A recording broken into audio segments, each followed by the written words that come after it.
जिस मौलाना को देखा पढ़ा, जिस किताब को पढ़ा देखा, वही देखता कि वजालनी अला खज़ाइनिल अर्ज़, यूसुफ अलैहिस्सलातु वत्तस्लीम साल जेल में रहने के बाद, औंधे कुएं में पड़े रहने के बाद, भाइयों की मार और सताए जाने के बाद, और खुद अजीज मिस्र के बादशाह के घर में हर तरह की परेशानी उठाने के बाद और आजमाने के बाद, जब उसने कहा कि आओ मैं तुमको बना रहा हूं, अपने सल्तनत में ला रहा हूं वजीर के हैसियत से, तो उन्होंने कहा कि मुझको वजीर खजाना बना दो, मुल्क का वजीर वित्त मंत्री बनाओ।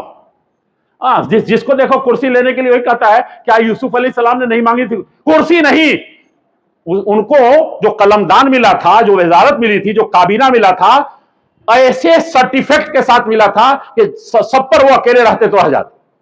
वो तो पहले ही कह दिया था उन्होंने कि मैं इसको खास कर रहा हूं, अस्तखलिसहु लिनफ्सी, मैं अब इसको इतना सबसे करीब बना रहा हूं और खालिस या अब यही मेरे रहेंगे। उसके बाद जो अल्फाज कहे वो उससे तगड़े हैं। तो पहले जो बना हो तो ऊपर से क्या मांगेगा? पहले ही से जब बादशाह उसके मुट्ठी में आ गया, अब खुद कह रहा है कि नहीं, अब यही सबसे ज्यादा सेपरेट और सबसे ज्यादा मजबूत और सबसे ज्यादा वही रहेंगे। उस पर भी लोग लड़ाई करेगा, मांगा था